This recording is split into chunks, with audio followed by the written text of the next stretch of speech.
The metro is the beating heart of the city of Paris. Initial construction started in 1898 and Line 1 was completed on the 19th of July 1900. Today the Paris Metro is 136 miles long, has 305 stations and carries 4.5 million passengers every day. Iconic in its design, each metro stop bears a person's name, an event or a landmark that helped shape the France and her culture that we know today. In this podcast, we will take the metro to the Franco-Prussian War, the Revolution, past the French resistance of the 40s, through the victories of Napoleon, and stopping by great intellects, innovators and artists to discover how France and Paris were made and the people that made her. So let's go on a trip through French history, one station at a time. Welcome to Metro Stop Podcast. It's 1940 and you're watching Nazi forces parade down the Champs-Élysées. You feel betrayed by your party and by the leaders who have been bowing to and appeasing the fascists since 1936, and now your city has fallen. Your courage is in your pen. More powerful than the men's guns, you spread your ideals of hope and unity and freedom and truth, and you are killed for it. This is Metro Stop, and I'm Kelly Blair. Gabriel Peri is a station on Line 13 on the northwestern branch. The station is decorated in an orange André Maude style and has a giant bay window allowing daylight to flood in. Gabriel Peri was born on February 9th, 1902 in Toulon. He was deeply affected by the Great War. When he was only 12 years old, he created a newspaper to raise funds for wounded soldiers. Despite achieving brilliant grades in high school, Gabriel Peri gave up on trying to gain admission to the École Normale Supérieure and started working at a very young age. The First World War and the 1917 Russian Revolution go on to explain his precocious involvement in politics. In 1917, at the age of 15, he joined the Communist Party, quickly becoming a regional secretary for the Communist Youth. Soon afterwards, Peri was noticed by Communist Party leaders. At 20 years old, he led the National Federation of the Young Communists and its newspaper, The Vanguard. 2 years later, in 1924, Gabriel Peri moved to Paris to become an international affairs editor for the Communist Party newspaper, Le Humanité. Peri was also elected deputy to the French National Assembly for Argenteuil in 1932, where he distinguished himself as an expert in the field of international relations and vigorously opposed fascism. He most notably spoke out against neutrality in the 1936 Spanish Civil War. When Britain and France bowed to right-wing pressure and called for all countries in Europe not to intervene in the Spanish Civil War, after, in July 1936, the Prime Minister of the Popular Front government in Spain had requested aid from France.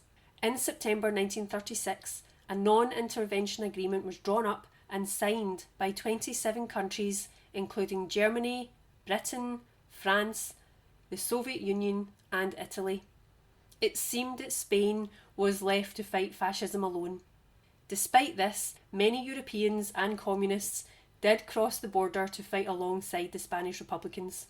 He also opposed the Munich Agreement signed in 1938, when a deal was made between Nazi Germany and several European countries, including Britain, France and Italy. So here's a bit of background. Hitler wanted to take control of the Sudetenland, a region in Czechoslovakia that was mostly inhabited by ethnic Germans after the division of European borders in the Treaty of Versailles. He claimed that the people there were being mistreated and wanted to, quote, unite them with Germany. British Prime Minister Neville Chamberlain, along with the French Prime Minister and the Italian leader Benito Mussolini, agreed to let Hitler have the Sudetenland in exchange for a promise that he would not ask for any more territory. The leaders believed that by giving in to some of Hitler's demands, they could go on to avoid a larger war. Neville Chamberlain, especially, hoped that this would bring, quote, peace for our time and prevent a world war. However, this policy of giving in to Hitler's demands was called appeasement, and in the end, it didn't work. Hitler broke his promises and just months later, in 1939, he invaded the rest of Czechoslovakia and then Poland, which triggered World War II. In short, the Munich Agreement was an attempt to avoid war by letting Hitler take part of Czechoslovakia. But obviously it failed and ended up being seen as one of the biggest mistakes in European history.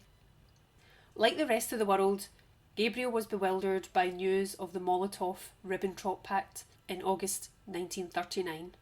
This pact, also known as the Nazi-Soviet Pact, was an agreement signed on August 23rd, 1939, between Nazi Germany and the Soviet Union. The pact was named after the two foreign ministers of those countries. The main part of the pact was a non-aggression agreement.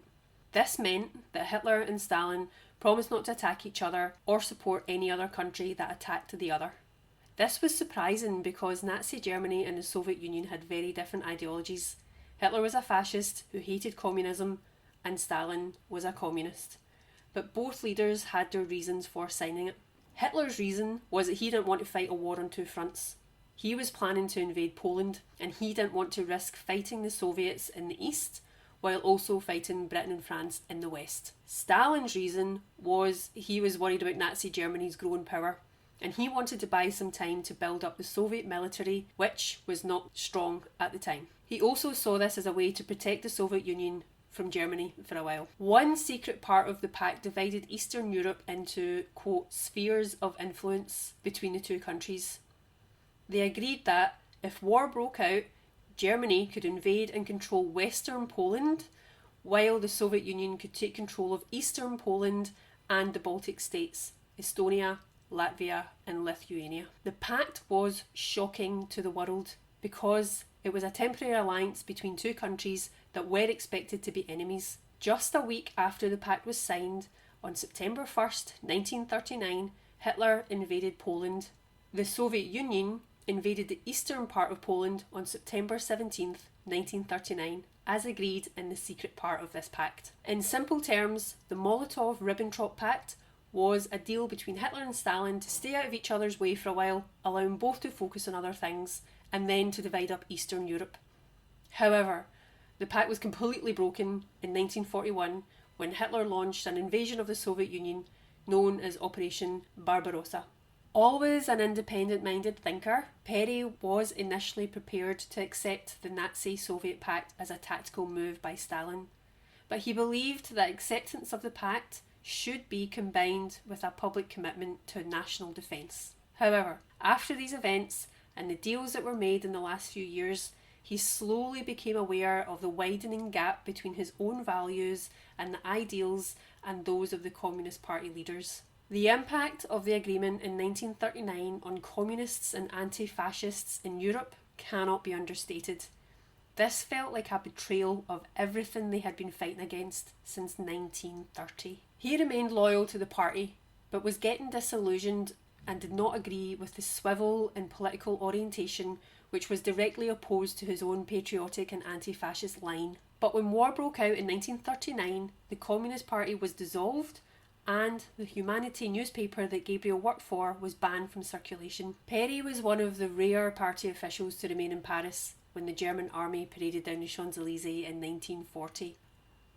When the Vichy government proclaimed the dissolution of political parties, Peri refused to accept this and immediately went to work underground at rebuilding the party.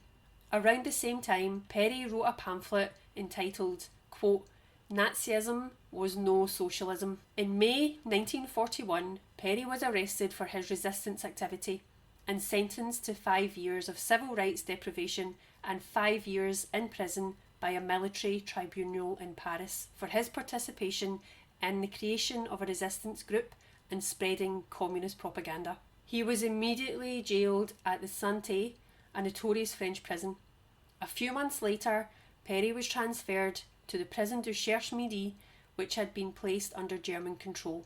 In retaliation to the communist attacks against Germans, they decided to execute a number of communist hostages, among which Gabriel Peri. He was shot dead by firing squad in Mont Valérien with 91 other comrades on December 15th, 1941.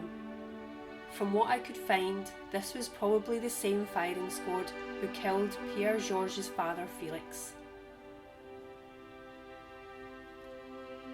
The life of this brilliant intellectual was guided by concern for the fate of others. Gabriel Peri never ceased to advocate for peace, social justice, and self-determination for all. In the most dignified manner, he was a living embodiment of the spirit of humanism and resistance, and he paid for it with his life. Tributes to Gabriel poured in from other writers and poets, eulogised by Louis Aragon in the poet Le Crève-Cœur. Quote, "In the cemetery at Évry, under an indifferent soil, yet still beating for France, is Gabriel Peri's heart." A beautiful quote from an article titled Heroes of the Pen, a tribute to all of the fallen writers from this time. Quote, "These men were writers. They used their knowledge, their living words, in defence of their fellow men. They used their native language to defend the people everywhere against their enemy, fascism. Every writer feels their loss.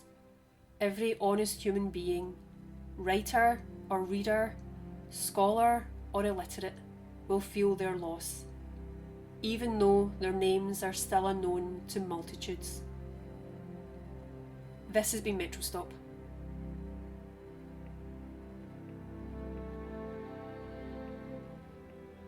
My main sources for this season are the RATP and the website lemetron.fr. Other sources are listed on show notes. Music by Martin Shelkins, and you can contact me at metrostoppodcast@gmail.com.